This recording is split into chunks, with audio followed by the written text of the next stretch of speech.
So it's time to take a look at update 12.3. This time we're actually getting a new map and we're getting another dockyard. So I'm pretty excited, especially to take a look at that new map, the Seychelles map. Always very nice to get something fresh to play on, and it gives us a nice idea of what Wargaming are trying to design for the future of the game. Maps are very important to the way battles progress, and with this one, it certainly looks very nice. The art team has done, obviously, a great job. And the map is going to be a tier 5 to tier 9 ship. So no tier 10s, no super ships, which is very good. It means they can design something that's a little bit smaller without being as punished by the insane ranges and DPM that we have at the super high tiers at the moment. You can have something that's a little bit more interesting, like this map looks. I mean, that big giant middle island and then a bunch of smaller surrounding ones. It reminds me a lot of a low tier map. I forget what the name of it is exactly, where there's just two giant islands halfway across the map, dividing everyone up and going to the corners. Could be interesting at higher tiers. We'll see. The main worry, though, is going to be the height of these islands. Are they going to allow us to push up to the island safely? Or if there's any sort of spotting, are you just going to get spammed over them? As always, if the islands are too short like that, they're not terribly useful to push up with, and that can be a bit of a problem. So it'll be interesting to see what it looks like. The domination cap zones certainly look very interesting, especially the second version here, having two home caps and then really, really wide secondary caps. It'll be fun. I always like trying new maps. We'll see how well it plays, though. I'm glad it is on the mid-tier side of things, so I'll definitely be checking that one out. Our dockyard ship, of course, is the Daisen. This is a ship I took a look at earlier this week. Just the first impressions didn't go particularly well, I'll be honest with you. But as I play it more this week, I'll definitely give you guys some more information on how it does play. But if you got to know, it's a tier 9 Japanese battleship with 8 410mm guns and a decent reload on them, honestly. That is the standout feature here. But pretty poor armor, good speed, but really poor maneuverability when it comes to its turning radius. It just does not want to turn. So whether or not you end up going for it is up to you. But we do have a lot of tier 9 Japanese battleships in the game already, and they all play very similarly. I don't really feel like there's too much difference here. So we'll see. Maybe it's going to be much better, but I just need to play it a little bit more. With this update, we also have the end of early access to British submarines, so you can finally grind them for normal XP and credits, finally. I'm not particularly interested in these necessarily, but it's good to see them finally coming out of early access. Speaking of early access, though, the Pan American cruisers are entering their second patch of early access, and that just means we're not able to get them for another month. I'm very excited, though, to try them in update 12.4. I've had a lot of fun with them on the little bit of time I was able to play them just before they entered early access. Their combat instructions gimmick is pretty interesting. I want to play very aggressively in these ships and see how ridiculous it can possibly be with that healing. If you're looking for more information on these ships before they come out of early access, definitely check out some of those videos that I made on them when they were initially available to CCs to play for a little bit. We'll also be getting a battle pass this update, and the reward at the end is going to be a little bit of dockyard phases. So not enough, though, to get the Daisen. You still will have to do that minimum doubloon amount of 5,500 doubloons. That's only available in an early access bundle. It'll be a little more expensive if you wait till the end. But this will help you along the way if you are willing to go for the full premium access to World of Warships. Premium time, dockyard, battle pat, premium battle pat, everything. There's a lot of ways to spend money on this game these days, isn't there? We're getting a new collection for Allied Heroes, which is pretty cool. A more historical-based one rather than some of the really crazy, wacky collections we have been getting. Unfortunately, it looks like the final reward is 3 days of premium account, so not an amazing reward.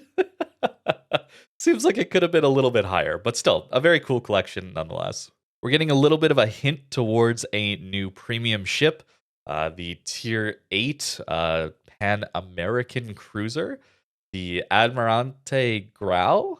This thing looks to be a D7 Provincian from the Dutch line, but with a little bit of a different gimmick.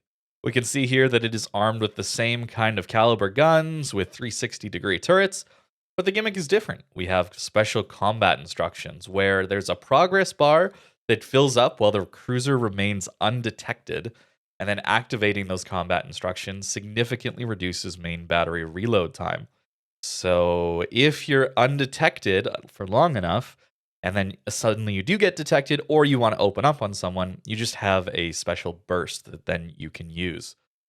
Definitely interesting that it relies on you being undetected prior to using it, rather than waiting a long reload afterwards, like a lot of the burst fires that we have these days, or having a special consumable like we find on some of the French ships at higher tiers. These burst fires can definitely be some of the more powerful abilities in the game.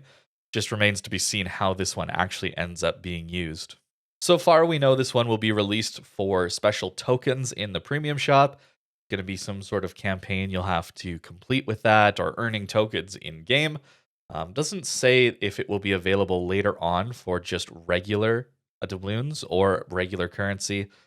So we'll see. Hopefully that does happen. I'm a little worried about that star event still, based on how those ships are only available in random loot boxes.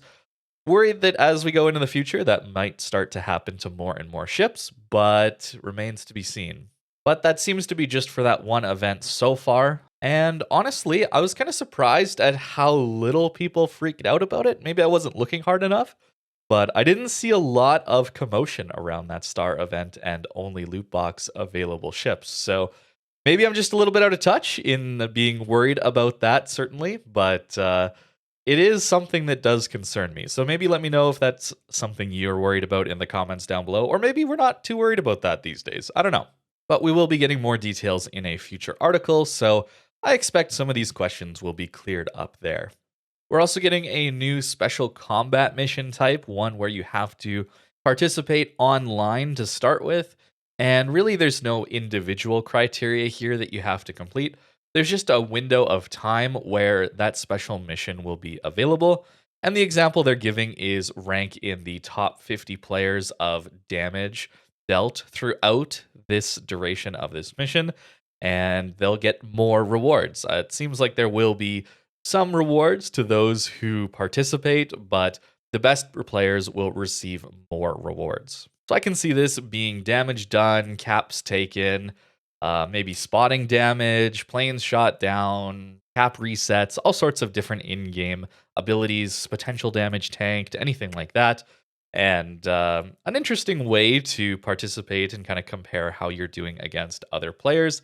This does seem like something you will be rewarded for playing a lot in the time window where these will be available, not necessarily needing insane individual matches. It seems like you will just need to play a ton to rank up and accumulate a massive amount of whatever they're comparing against here. I mean, it sounds interesting, and hopefully there's some decent rewards in-game for participating in this. We're getting some new brawls as well in 12.3, very specific options here. Tier 9 battleships in 4v4 with only divisions of 2 players allowed. Tier 10 DDs, 3v3s, that could be very interesting as well. Tier 8 battleship, cruiser, destroyer, and submarine in a 5v5. Less fun with the submarine, but definitely interesting to see what these brawls have. And then a 1v1 on tier 7 cruisers. Pretty interesting if you're interested in brawls. If you're playing with teammates, there will be some updates to how division stars are going to reward you. Now, during this update, if you're playing in a division with clanmates, you will be earning division stars, which can actually reward you with some pretty decent in-game resources, especially the oil later on for clans that are looking to upgrade certain buildings there. Giving themselves some permanent rewards is pretty nice. So if you're doing any sort of diving in this update, try and do it with clanmates. And I think you have to do it with different clanmates as well. Once you've earned some division stars with someone, can't earn any more, you have to go play around with other people in your clan. We're getting a few quality of life improvements here in this update as well, some to do with sound effects. And also very nice, we are getting some updates to the port, which have little better descriptions surrounding burst fire mode so you can see what your ship is actually capable of doing when in port. It looks like we're also getting some more collaborations with Weeb stuff, I guess, and Warhammer. Not too much information there, not terribly interested in that personally, but if you are, it's coming up in the future. The Armory is getting 2 new legendary upgrades, or unique upgrades. One for the Holland and one for the Venezia. Holland is going to take the slot 6, which is pretty important. That's either main gun reload or torpedo reload. It's going to improve the efficiency of your repair, so you're going to heal from more permanent damage, that kind of thing, as well as getting yourself a better engine boost, and you get 1 extra charge of all consumables.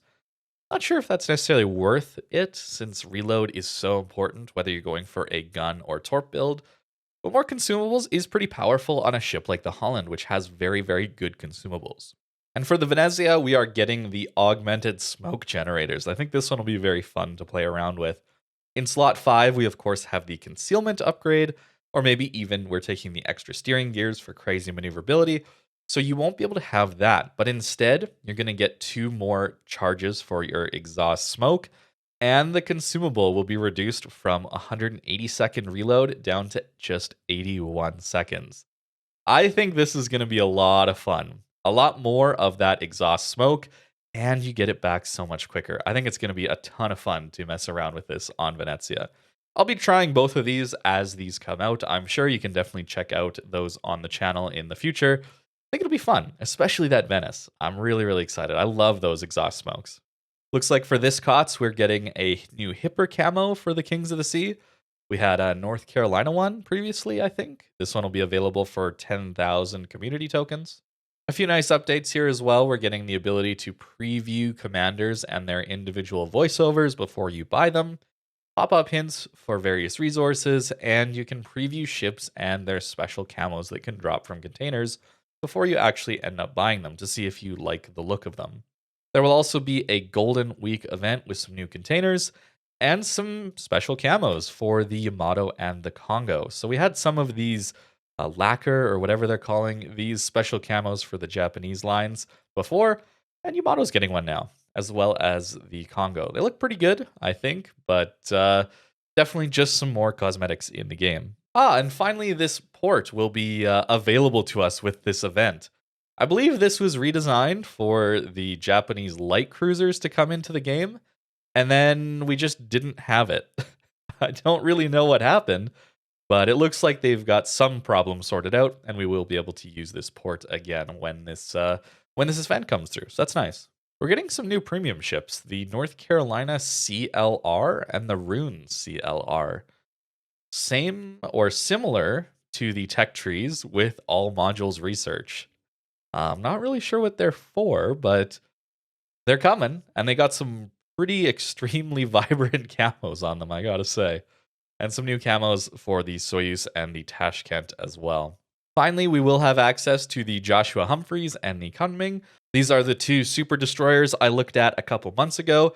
Both seem very, very strong, especially the Pan-Asian one. Those deep water torps are just ridiculous.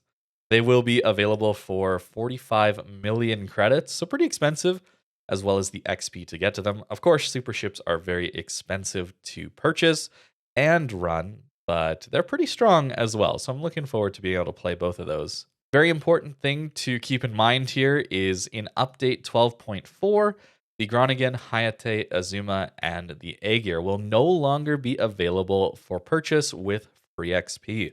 They're moving over to the Armory, and they will be available for coal instead. So if you are looking to get these for free XP, this is your last patch to do it. So this is the last month you can do it. I'm assuming the language here in update 12.4 means as soon as update 12.4 hits, this change will take effect. So update 12.3 is here. This is your last chance for them, at least for free XP. Keep in mind, they're still in the game. I should clarify that, or at least emphasize that. They're not going away. They're just changing what resource they're available for. And wow, there are some very big changes here that are put in the footnotes. Well, at least one of them I think is extremely important to take a look at. And it has to do with the aiming system. From now on, once you lock onto a target manually, the lock will not be lost even if your target disappears from sight for a short time. This is huge. This is something we used to have that was changed. And it meant that a lot of salvos were still very accurate even after someone went dark. That's why I have a big, massive habit of shooting as soon as someone starts to go dark. They start to fade out, they're not spotted anymore. We still, back in the day, we used to have this where the lock would remain on that target for a second or two, and you'd still get a very accurate salvo, and it would be great. But then they changed it, so the lock was instantly changed. It was instantly lost as soon as the ship even started fading out. So that animation where the ship goes from fully spotted, and they slowly fade out. It was nice visually to say, hey, we don't have any pop in and pop out in our game. That would be very annoying visually. But mechanically, it meant that as soon as that fading animation started, your lock was gone. And that was why a lot of salvos didn't look very accurate if you shot during or after that fading mechanic. I'm not sure why this change was done, but now that it's back, it means that during that fading out animation, and I don't know how long it's going to last, but I would assume around that amount of time, you will still have lock on, which is a big deal for the aiming system. It just means that your shells are way more accurate when you're locked on versus not. So this is a big thing, and I'm very happy to see this, honestly. I really, really am. And the other thing that doesn't matter nearly as much, and is just a little bit of a cosmetic thing, any of you who are very into clan battles, well, all that matters now is the last season, at least when it comes to clan names being displayed on maps.